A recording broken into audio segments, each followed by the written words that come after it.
విద్యాలయాల్లో విద్యార్థులకు భద్రత కరువైందా? సినిమా షూటింగ్ల కోసం వర్సిటీ ప్రాంగణాన్ని అద్దెకివ్వడం విద్యార్థుల పాలిట శాపంగా మారిందా? అవునని అంటున్నాయి తాజా పరిణామాలు. విశ్వవిద్యాలయంలోని బ్రిటిష్ రెసిడెన్సీలో జరుగుతున్న సినిమా షూటింగ్ల వల్ల తాము తీవ్ర భయాందోళనకు గురవుతున్నామంటూ విద్యార్థులు రోడ్డెక్కారు. యూనివర్సిటీలో సెక్యూరిటీ లేదని, షూటింగ్ల కోసం వచ్చే ప్రైవేట్ సెక్యూరిటీ సిబ్బంది విద్యార్థులను వేధిస్తున్నారని బాధితులు ఆవేదన వ్యక్తం చేస్తున్నారు. ఇటీవల ఇద్దరు విద్యార్థులకు నటనలో అవకాశం ఇస్తామని ఆశ చూపి క్యారవాన్లో నిర్బంధించిన ఘటన కలకలం రేపింది. ఈ దారుణంపై విద్యార్థులు వీసీకి ఫిర్యాదు చేసి రక్షణ కల్పించాలని డిమాండ్ చేశారు. దీనిపై స్పందించిన ప్రిన్సిపాల్ నిందితుడు వినోద్ను సస్పెండ్ చేయడమే కాకుండా ఇకపై సెలవు రోజుల్లో మాత్రమే షూటింగ్లకు అనుమతిస్తామని హామీ ఇచ్చారు. వర్సిటీ యంత్రాంగం నుంచి స్పష్టమైన హామీ రావడంతో విద్యార్థులు తమ ఆందోళనను విరమించారు. ఏమంటున్నారంటే ఇప్పుడు ఏమన్నా చెప్పామనుకో వార్డెన్స్కి ఏమన్నా మనం ఏదైనా కంప్లైంట్ ఇస్తే వాళ్ళు ఖచ్చితంగా ఎలా మాట్లాడతారు అంటే నేనేమన్నా అంటాను, ఇది కంప్లైంట్ ఇవ్వచ్చు కదా, అక్కడ డైరెక్ట్గా మీడియాకు పెట్టడం కాకుండా కంప్లైంట్ ఇచ్చుంటే బాగుండేది. ఒకసారి మనం అందరం కలిసి మేడంతో మాట్లాడదామంటే మాకు సీనియర్ అక్క వాళ్ళు ఏమంటున్నారు, నువ్వు ఒకసారి మేడం దగ్గరికి వెళ్ళి మాట్లాడు, అక్కడ ఎవరు రెస్పాండ్ అవ్వరు, ఎక్కువ మాట్లాడితే నువ్వు ఎందుకుంటున్నావు ఇక్కడ నీకు అంత ఇబ్బంది అయితే వెళ్ళిపోని మాట్లాడతారని కంప్లైంట్ చేసిన వినోద్ని మేము ఇప్పుడు ఇమ్మీడియట్ ఎఫెక్ట్ సస్పెండ్ చేస్తున్నాం. షూటింగ్ విషయాలలో అన్నారు కదా, పిల్లల అభద్రతా భావానికి గురి అవుతున్నారు అన్నారు కాబట్టి షూటింగ్స్ ఇంతకుముందు ప్లాన్ చేసిన షెడ్యూల్ని మార్చేసి మేము హాలిడేస్ మాత్రమే ఇచ్చుకుంటాం. పిల్లలకి ఇన్కన్వీనియన్స్ కలిగించము, వాళ్ళ వర్కింగ్ డేస్లో షూటింగ్స్ పెట్టాం. ఇంతకుముందు జరిగిన అది ఫస్ట్ టైం జరిగింది. ఇంతకుముందు మాకు ఎప్పుడు షూటింగ్స్కి ఇచ్చినా అలాంటి సిచ్యువేషన్స్ మాకు ఎదురు కాలేదు. ఇది ఫస్ట్ టైం వాళ్ళు చెప్పారు. సో ఇప్పటి నుంచి ఫ్యూచర్లో ఇచ్చే షూటింగ్స్ ఏమన్నా మేము ఇవ్వవలసిన పరిస్థితి మాకు ఎక్కడి నుంచి ప్రెషర్ వచ్చినా కానీ మేము ఇక్కడికి ఎందుకు వచ్చామంటే వీసీ మ్యామ్తో మాట్లాడడానికి.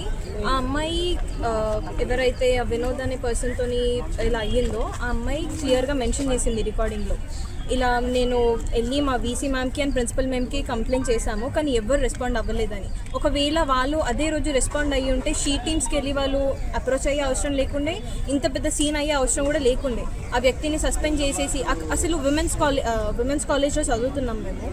విమెన్స్ హాస్టల్లో అబ్బాయిలను పెట్టడం ఎంతవరకు కరెక్ట్ అని కాదు. అక్కడ సీసీటీవీ కెమెరాలు లేవు, ఉన్న 3 కెమెరాస్ కూడా పనిచేయట్లేదు. బయటికి వద్దామన్నా వాళ్ళ ఇక్కడ బయట ప్రతి ఒక్కరికి తెలుసు ఈ ఇష్యూ అవుతుందని, కానీ మా కాలేజ్లో చదువుతున్న మాకే అసలు ఈ విషయము బయటి వాళ్ళు చెప్పే వరకు మాకు కూడా తెలియదు. అండ్ ఇంకా సో మేము యూజీ స్టూడెంట్స్ అయినప్పటికీ మాకు లాస్ట్ ఇయరే ఇది ఓయూ నుంచి డివైడ్ అయ్యి మాకు సపరేట్ యూనివర్సిటీ అయింది. సో ఇప్పుడు పాయింట్ వచ్చేసి ఏంటంటే మా పీజీ అంటే మా సీనియర్స్కి హాస్టల్ ఉస్మానియా యూనివర్సిటీలో ఉంది.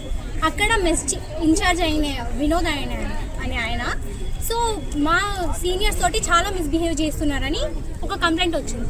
సో ఫస్ట్ స్టార్టింగ్ థింగ్ ఒక వాయిస్ రికార్డింగ్ షీ టీమ్కి వెళ్ళింది. దాంట్లో ఆ అమ్మాయి చెప్పిన స్టేట్మెంట్ ఏంటంటే మేము వీసీకి ప్రిన్సిపల్కి కంప్లైంట్ ఇచ్చినాము, అయినప్పటికీ వాళ్ళు యాక్షన్ తీసుకోవడం లేదు, సో మేము డైరెక్ట్గా ఇలా షీ టీమ్కి అప్రోచ్ అవుతున్నామని వాళ్ళు చెప్పారు. సో అదే ఇష్యూ తీసుకొని మేము ఇక్కడికి రావడం జరిగింది, వీసీతో మాట్లాడడం జరిగింది. ఎందుకంటే ఇది ఒక ఇష్యూ కాదు సార్, ఆల్రెడీ మేము ఇక్కడ లోపల చాలా ఇష్యూస్ ఫేస్ అవుతున్నాం. ఇక్కడ దర్బార్ హాల్ అని చెప్పేసి బ్రిటిష్ రూల్ అప్పటి నుంచి ఉందని చెప్పేసి ఇక్కడ షూటింగ్కి పర్మిషన్స్ ఇస్తున్నారు. కానీ పర్మిషన్ ఇస్తున్నప్పుడు షూటింగ్ ఏరియా వాళ్ళు కొంచెం సెక్యూరిటీ పెట్టాలి కదా మాకు కూడా, ఎందుకంటే ఇది ఉమెన్స్ యూనివర్సిటీ, అందరు ఆడపిల్లలే ఉంటారు.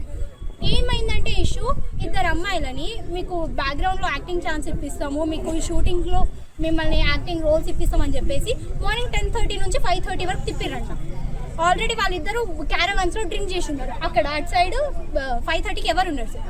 ఆ రోజు అదృష్టం కొద్దీ మా స్పోర్ట్స్ బ్లాక్ అన్న ఉండడం వల్ల ఆ రోజు చూసి వాళ్ళని రెస్క్యూ చేశారు. లేదంటే ఆ రోజు ఆడపిల్లల పరిస్థితి ఏంటన్నా.